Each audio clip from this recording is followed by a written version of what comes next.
Hello dear students friends welcome. இந்த வீடியோவில் 10th 11th 12th Tamil எக்ஸாமில் பப்ளிக் எக்ஸாமில் எப்படி நீங்கள் வந்து பேப்பர் ப்ரெசென்ட் பண்ணணும், நீங்கள் எப்படி தேர்வுகள் எழுதுனா பொது தேர்வில் அதிக மதிப்பெண் கிடைக்கும்னு உங்களுக்கு வந்து பப்ளிக் எக்ஸாமுடைய ஒரிஜினல் பேப்பர் ப்ரெசன்டேஷனுடைய அப்டேட் இந்த வீடியோவில் வந்து கொடுக்கப்பட்டிருக்கு.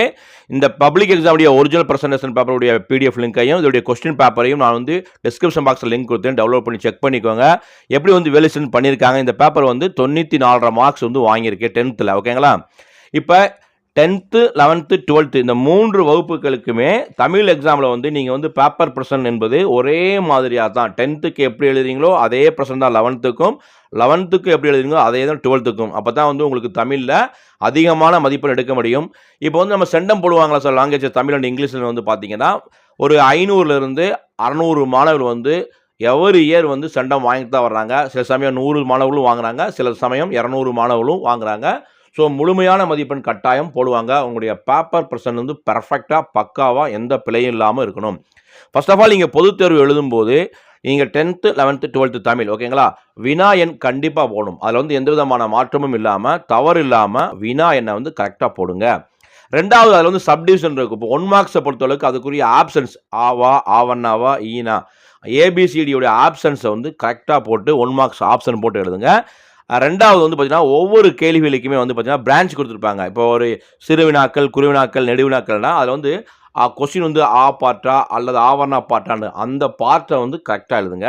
ரெண்டாவது வந்து பார்த்தீங்கன்னா தமிழை பொறுத்தவரைக்கு ஒற்றுப்பிழைகள் இல்லாமல் எழுதி பழகிக்கோங்க. ஓகேங்களா? இதை வந்து எல்லா டீச்சர்ஸுமே வந்து உங்களுக்கு செக் பண்ணி தான் திருத்துவாங்க. இது யாருக்கு ரொம்ப பாதிப்பு ஏற்படுத்தும்னா, இப்போ 90+ நீங்கள் போகிறீங்க அப்படின்னா உங்களுக்கு கண்டிப்பாக ஒற்றுப்பிழைகளை ஒவ்வொரு வினாக்களுக்குமே குறுவினாக்கள், சிறுவினாக்கள், நெடுவினாக்கள் எல்லாமே செக் பண்ணி தான் உங்களுக்கு வெளியே பண்ணுவாங்க. ஓகேங்களா? சில சமயம் ஒரு ஆன்சரில் வந்து ஒரு பிழைகள் இருக்கக்கூடிய பட்சத்தில் மதிப்பெண்ணை வந்து குறைக்க மாட்டாங்க. 4-5 பிழைகள் இருக்குது உங்களுக்கு ஒரு ஆன்சர்ஸில் அப்படிங்கும்போது கண்டிப்பாக அதுக்கு அரை மதிப்பெண்கள் குறைய வாய்ப்புகள் இருக்குது. ஸோ ஒற்று பிழைகள் இல்லாமல் எழுதி பழகிக்கோங்க. அடுத்து வந்து இந்த மயங்கொலி பிழைகள் லாலா வேறுபாடு, நானா வேறுபாடு, ராரா வேறுபாடு இந்த பிழைகளும் இல்லாமல் நீங்கள் தமிழில் எழுதி பழகிக்கோங்க. லெஜிபிள் ஹேண்ட் ரைட்டிங்கில் வந்து அழகாக எழுதுங்க. வினா எண் வந்து கரெக்டாக போடுங்க. இப்போ 5 மதிப்பெண் வினாக்களுக்கும் 8 மதிப்பெண் வினாக்களுக்கும் குறிப்பு சட்டகம் போட்டு எழுதுங்க.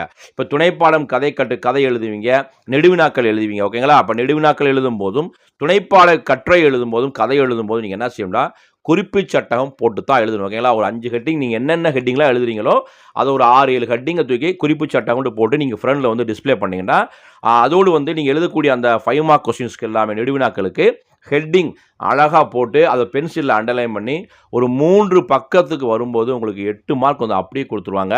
இப்போ 11th to 12th வந்து 6 மார்க்ஸ் இருக்குது. அதுக்கு 2 பக்கத்துக்கு நீங்கள் அழகாக குறிப்பு சட்டகம் போட்டு எழுதும்போது உங்களுக்கு முழுமையான மதிப்பெண் கிடைக்கும். இப்போ மனப்பாட பாடல்களை பொறுத்தவரைக்கும் நீங்கள் திருக்குறள் எழுதலாம், புறநானூறு உங்களுக்கு என்னென்ன மனப்பாட பாடல்களாக இருக்கோ நீங்கள் மனப்பாட பாடல்கள் எழுதும்போது எந்த விதமான பிழையும் இல்லாமல் அழகாக எழுதணும். அதில் ஒரு தவறு வந்தாலும் ஒரு வார்த்தையோ ஒரு எழுத்து தவறு வந்தாலும் அதற்கான மதிப்பெண் கட்டாயம் குறைத்து கொடுக்கப்படும். இதுதான் வந்து பேசிக்காக 10th 11th 12th தமிழ் எக்ஸாமில் பப்ளிக் எக்ஸாமில் நீங்கள் பேப்பர் ப்ரெசென்ட் பண்ணக்கூடிய மெத்தடு. அதேமாரி வந்து நீங்கள் கட்டுரை எழுதுறீங்க, கதை எழுதுறீங்க, இப்போ நன்றியுரை எழுதுறீங்கன்னா உங்களுக்கு வந்து ஒரு 5 ஹெட்டிங்கில் என்னாச்சும் வரும். ஒரு 5 பாறை அல்லது 4 பாறைனாச்சும் வேணும். ஓகே, நன்றியுரை எழுதும்போது, கதை எழுதும்போது, கட்டுரை எழுதும்போது, துணைப்பாட கதை எழுதும்போது ஒரு 3 பக்க அளவில் வேணும். அதேமாதிரி நீங்கள் கடிதம் எழுதுறீங்கனாலும் ப்ராப்பராக அனுப்புனர், பெறுநர் போடணும், கண்டென்ட் போடணும், டேட் போடணும், சைன் போடுங்க, டேட் போடுங்க, உரைமேல் முகவரி இதெல்லாம் வந்து ப்ராப்பராக இருக்கணும். அதே மாதிரி வந்து பார்த்தீங்கன்னா நீங்கள் வந்து இந்த படிவம் இருக்குது. 10th வந்து 4 படிவங்கள் இருக்குது. படிவங்களை நிரப்பும் போது உங்களுடைய பேர் போடுங்க, அட்ரஸ் இந்த கொஸ்டினில் வந்து மென்ஷன் பண்ணியிருப்பாங்க. எந்த ஏரியா, எந்த அட்ரஸ்ஸு, யாருடைய பேர் அப்படின்னு கொடுத்துருப்பாங்க. அதை வந்து மென்ஷன் பண்ணி தெளிவாக எழுதுங்க. எந்த காலமும் மிஸ் பண்ணாமல், அடித்தல் திருத்தல் இல்லாமல், தவறு இல்லாமல் வினாயன் கரெக்டாக போட்டு நீங்கள் எழுதிட்டாங்கனாவே தமிழில் வந்து கட்டாயம் மதிப்பெண் குறைக்காமல் உங்களுக்கு அதிக மதிப்பெண் கிடைக்க வாய்ப்புகள் இருக்குது. ஸோ தமிழ் எக்ஸாமை பொறுத்தளவுக்கு உங்களுக்கு நினைவில் வருவது லெஜிபிள் ஹேண்ட் ரைட்டிங், வினாயன் கரெக்டாக போடணும், ஒற்றுப்பிழைகளோ அல்லது சந்திப்பிழைகளோ இல்லாமல் எழுதணும், அடுத்து மயங்கொலி பிழைகள் இல்லாமல் எழுதணும், அடித்தல் திருத்தல் இல்லாமல் எழுதணும். நம்ம வந்து நெடுவினாக்கள் எழுதும்போது ஒரு 8 மார்க் எழுதுறீங்க அல்லது 6 மார்க்ஸ் எழுதிங்கன்னா ஒரு 3 பேஜஸ் கண்டிப்பாக எழுதணும், ஹெட்டிங் போடணும், குறிப்பு சட்டகம் போடணும். இதுதான் வந்து இந்த 10th 11th 12th தமிழ் எக்ஸாமில் பொதுத் தேர்வு எழுதக்கூடிய மாணவ மாணவிகளுக்கு அதிக மதிப்பெண் எடுப்பதற்குரிய டிப்ஸ். இதோடைய பிடிஎஃப் லிங்க் செக் பண்ணி பாருங்கள். கட்டாயம் நீங்கள் எக்ஸாம்ஸ் நல்லபடியாக எழுதுங்க, கான்ஃபிடென்ட்டாக எழுதுங்க. எல்லா மாணவ மாணவிகளும் அதிக மதிப்பெண் எடுப்பதற்கு நம்ம சேனல் சார்பாக வாழ்த்துக்கள். இந்த வீடியோ பிடிச்சா லைக் பண்ணுங்கள், மறக்காம சேனலை சப்ஸ்கிரைப் பண்ணிக்கோங்க. All the best. தேங்க்யூ.